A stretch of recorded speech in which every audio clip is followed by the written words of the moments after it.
Hello, and welcome to my working table. My name is Lisbeth, and I'm a Danish abstract mixed media artist. And I also like to do other different crafts and slow stitching and collaging and all kinds of things happens in this channel. But I think I've got a little obsessed with these fabric collages. It seems to have developed into a series where I use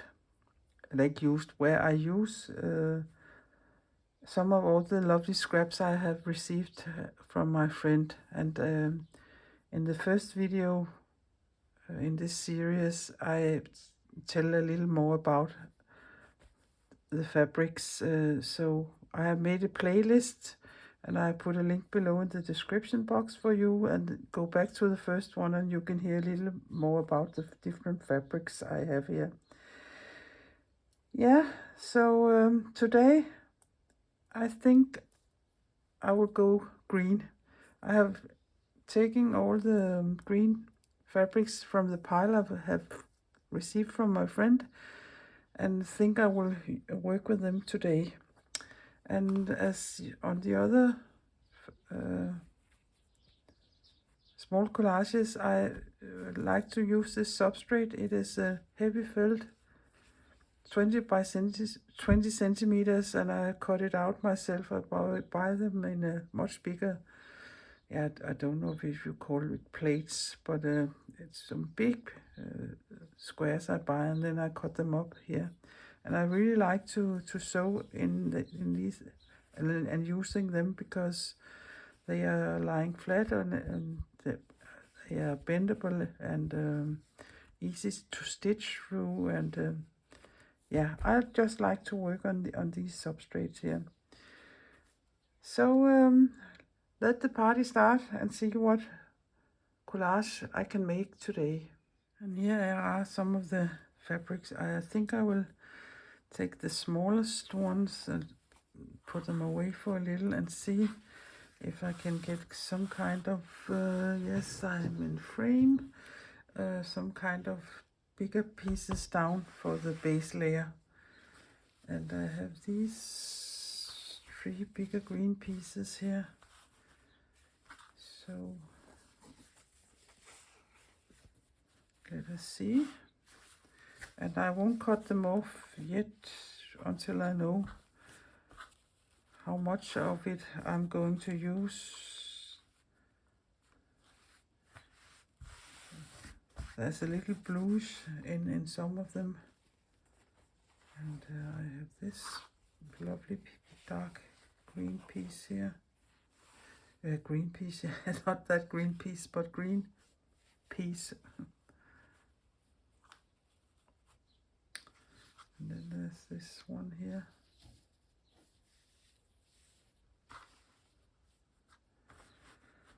Yeah, I like that.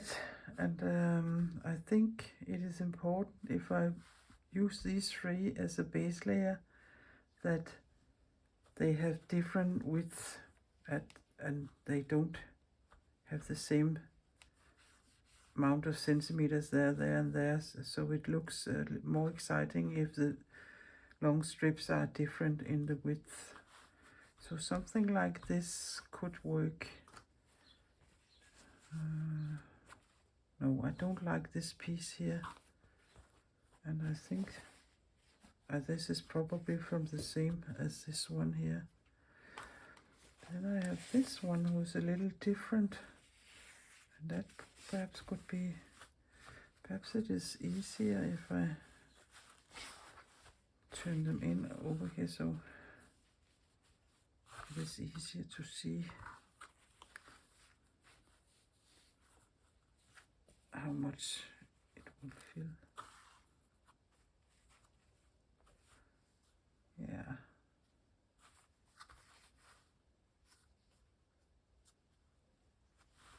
Something like this. I don't know if I like that the biggest piece is in there, but we will see. And then we can put this, and I like this, that is a big contrast in color. not in color, but in value of the color. And then I have all these small things here. That looks nice. There's a lot of yellow in this piece here. Oh yeah, I also have this one here. That's also a lovely piece.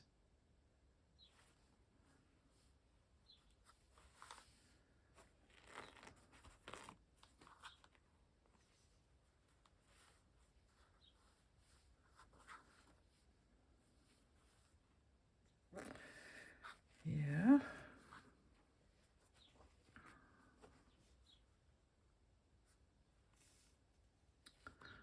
I like to have that image there, so I can see it.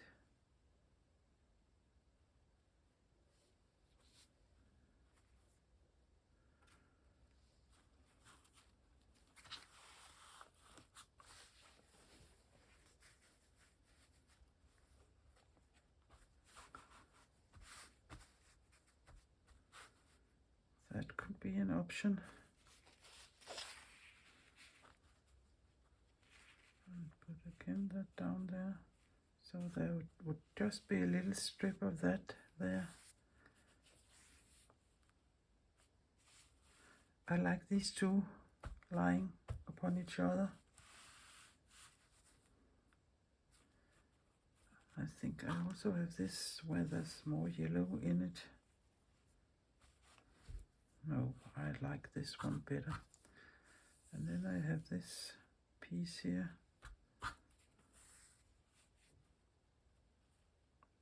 Again, if I wasn't using my phone, I would take pictures of the different ways I could put them and look at my camera roll and decide which one I like best.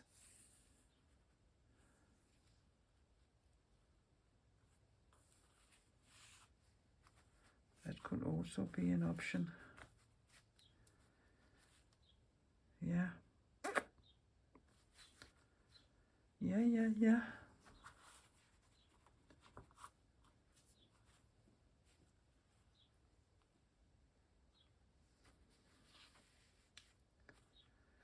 I think I will decide something and show you the layout. And then I can show you how I stitch or base stitch my fabrics down here. So I will just show you, now I know this piece will be sitting here, and then I will just cut a piece of the longer piece of fabric. And in fact I like this selvage there, but I think it is too big, so I think I will cut it here. I hope for the best. I don't mind 1 or 2 layers overlapping, but I don't like 4 or 5 layers overlapping. Then it is so hard, not hard, but it is much to stitch through, and it is easier to stitch through only 1 and 2 layers if it's possible. So that's the way I do it. I think I'm satisfied with this base layer and a little composition, so I will just dab a little glue. So, and I'm glad I found this piece on this place on the fabric where there's this pattern with a little black on it, and I think it looks nice over to this flowery thing there, and this and this and this and this, so they won't fly around here when I'm stitching them on. And the glue isn't supposed to hold anything, it's just to help me here stitching the fabric down. And I can see I'm a little over the edge here. So I will just remove it a little like this, and I will start with this edge here because then you have a long line that can that can lie flat. And I put a knot at the end of my thread, and I don't mind knots here when I'm sewing in the felt because the knot will disappear up in the felt, and you can't see it if you mount your piece afterwards. But then it is just taking the smallest stitch you can take on the front side of here and a long stitch on the back side. And I think it is called I think I will remove my scissor here a little. It is called invisible bastings. They are so small so you will hardly see them when you're done. It will just be a little, yeah, you can't call it a fraggle, but a tiny little stitch. It is only over 2 or 3 threads I'm doing this, and you can go front or back here, that doesn't matter so much. And I can feel where the edge is there, so I go so close to the edge as I can. And I think that's a nice way to baste something down. You can see here, you can't hardly see them. And when you're taking a color that matches the fabric. So I think that looks nice. But I will sew all the way around and show it to you. So on here to the last stitch, and that is just turning it over and just put your needle inside the felt here, and then it is secured. There's a couple of things I would say, and that is, I'm not so keen on ironing, but I think your fabric pads will look better if you iron them, and that is it is important that they lie flat or a little stretched so they don't buckle. Not so stretched that it would go like this, but as stretched as this. Yeah, and it is a little funny, but when you reach the age I have, you know yourself quite well, and I know sometimes I fell in a rabbit hole and I get quite addicted to do something, and this addiction here of making fabric collages of scraps, yeah, the addiction isn't dangerous because it isn't illegal or immoral or fattening, so it's a nice addiction to have, I think. And I enjoy doing them, and that is important, to enjoy what you're doing.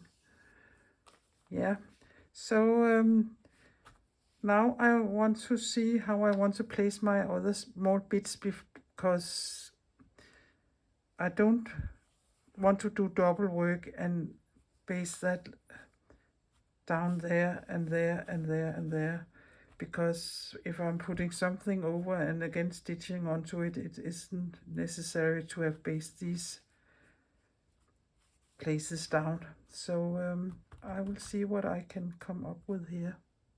I think I like it like it is here. So this is a piece of scrap of my own. It is a fabric of some I think it's called barley quilt fabric.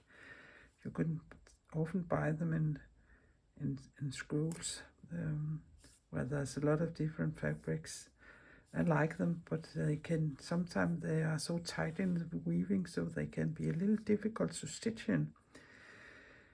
But you can see it isn't necessary to baste these two together here, because I'm putting this over here. So I'll put that on, and This basting here is done with ordinary sewing machine thread. And now I think I will go over to my mercerized cotton thread I have here and use that instead. So I will just give it some thoughts how to do what and where. I think this piece here is a little too wide, so I will see if I can tear a piece of it off. So fingers in your ears. Yeah, I could. And then I got some lovely frayed edges here.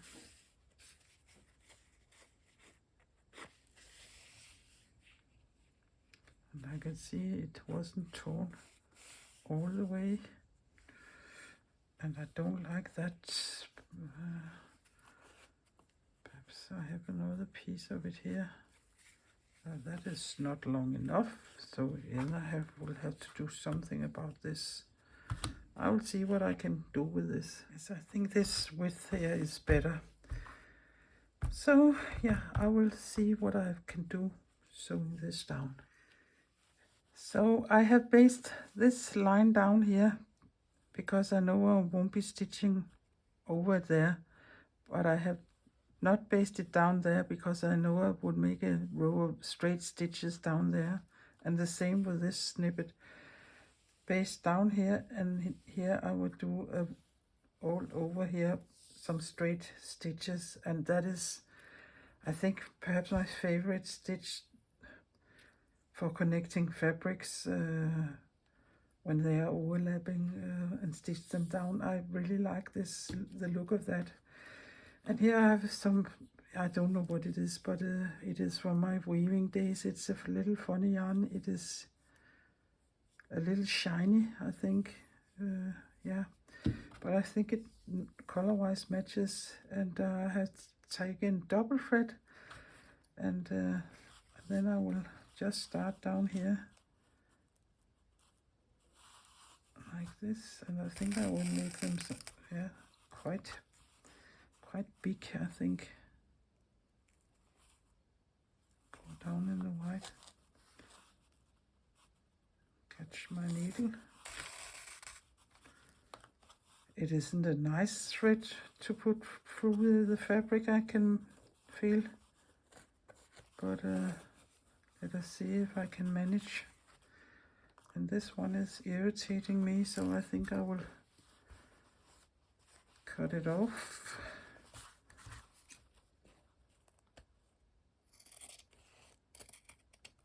Like this. I can also snip this off. This size 20 by 20 centimeters is also my favorite size to work on, whatever it is on. It is fabric collages or paper collages. I really like that measurement, but especially here when I'm stitching, when it's 20 by 20, you can always come in from all four directions, and it isn't so big you can't reach in the middle.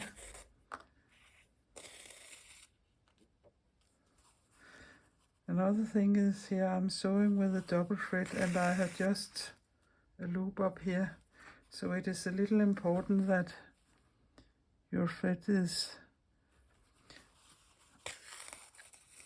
coming nicely together, and one of them isn't longer than the other.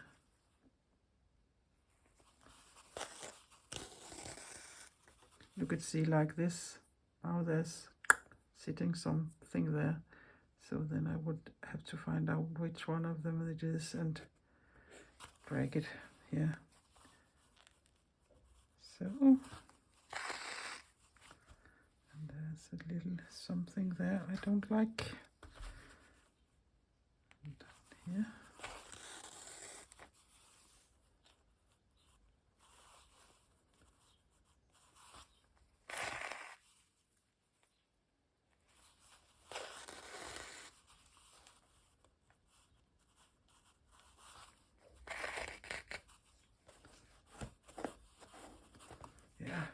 the mercerized cotton thread I normally use is much nicer to sew with, but it is me who is in charge here, so this has to work, or I will make it work.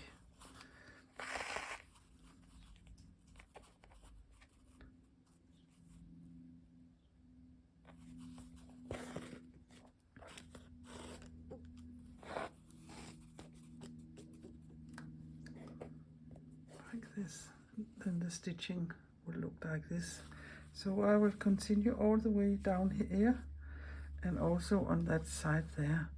And I don't know if I will take another color, another thread there. I will see, but I will show you when I'm done with all this sewing. So done with this straight stitching, a row there and a row there with my special yarn here. And then I have based this overlapped and this overlap and that overlap, because I know I won't be stitching there. And then I take this small piece here that was doubled and with frayed edges and just baste it down also. And I think I will cut it off here so not will get in my way. And I sorry, and I really like the composition here and the colors. And these small marks in this fabric got me thinking of small squares. So I think I will embroider a cluster here, or a group of small squares there. And then I have a bag here of sea glasses in all kinds of colors. And I think I will, I already have found 3. Oh, yeah. I think will fit so nice here, like this. And I think I will glue them and then sew them afterwards. But before I do that, I will, because I think the glue will take a little to dry, but before I do that, I will do some small triangles here. And I think this you can't see, this is too dark, and not to use that again. I have found this green here, and I think it's okay because it's quite dark some of the places. So I will just start it down here in the corner of this area, and it'll make a, yeah, this triangle is just 3 straight stitches sewn together, so it becomes a little triangle. And in how direction or how you will do it, it doesn't matter at all, as long as you end up with a little triangle. And they can be wonky, and then can be the legs could be the same size, or they could be different sizes, the legs. It doesn't matter at all. It is like sewing the seed stitches, but totally random. But instead of seed stitches, it is just small triangles. And that is also one of my favorite stitches to do.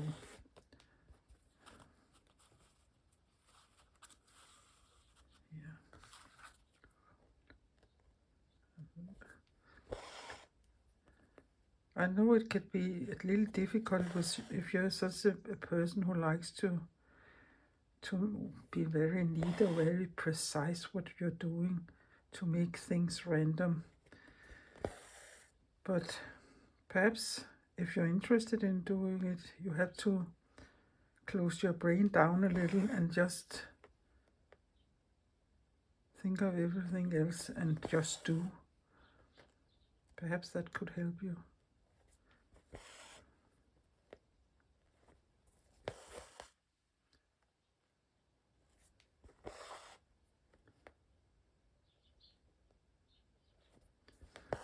and I try to come up and go down in where the stitch is already, so it is a closed, if you can say so, triangle, and not an open triangle. Then, so, and you can see, because of the felt, I can hold it like this, and that is, I think it is an advantage here. Instead of, you can't put this felt in a frame, but it doesn't matter when it is as stiff as this is. But I like the color here, the light sharp green on the dark background. But I think you can see what I'm doing, and it is not hard to do. So I will keep on stitching a little, and when I'm done, I will show it to you. So done with the stitching of these small triangles, and I really think they look nice. So I will just secure the end here, like this.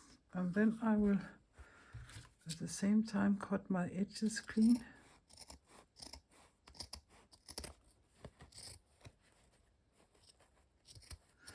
The only thing, when you're stitching on felt like this here, you can't do a stitch in one work way. You can't go up and down in the same movement. You have to go down and drag your thread through, and then come up again. And yeah, that's the only thing someone perhaps won't like when they're stitching this way, but I'm so used to it, so I even don't think about it anymore. I just do it. Yeah. We see here. Again with that, and this was this way. I think there's something up here. It needs a little more cutting, like this. So it looks like this, and I really like it. Not that I'm a green person like that, but I think they match. It matches quite well. And then I have these small sea glass bits, and I want them to sit like this here. So I will just give him a dab of glue.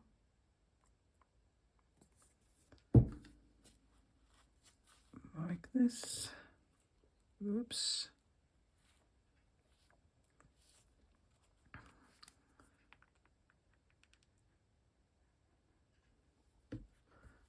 And that one there in the middle of that thing there. And then the last thing here. And they are a little curvy and so, and that's why I'm gluing them. And now is you have to be patient, because they have to dry before you start stitching. If you start now, they will slide around here. So I will give it the time it needs, and then I will do some stitching all over them.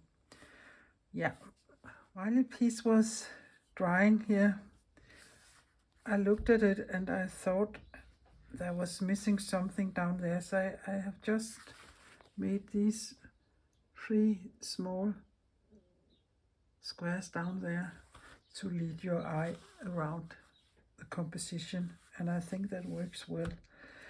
And I have taken the thread here again, but only a single strand this time. And then I will see, I hope this is dry enough, I can just take some stitches over. It is like couching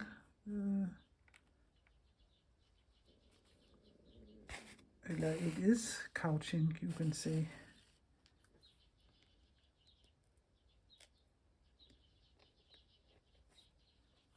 So try to tie the thread.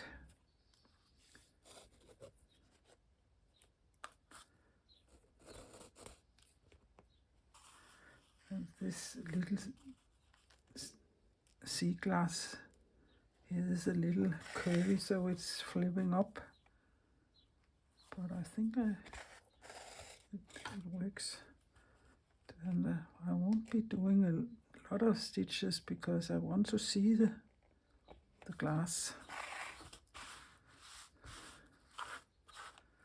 So I think these 4 here. Oh, sorry, that was my glasses hitting the phone. Something like this, perhaps one more here.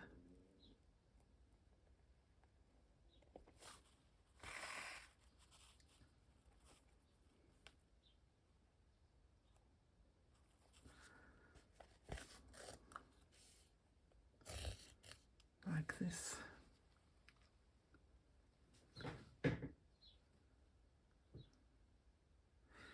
I will do the same here on these 2 and show it when I'm done.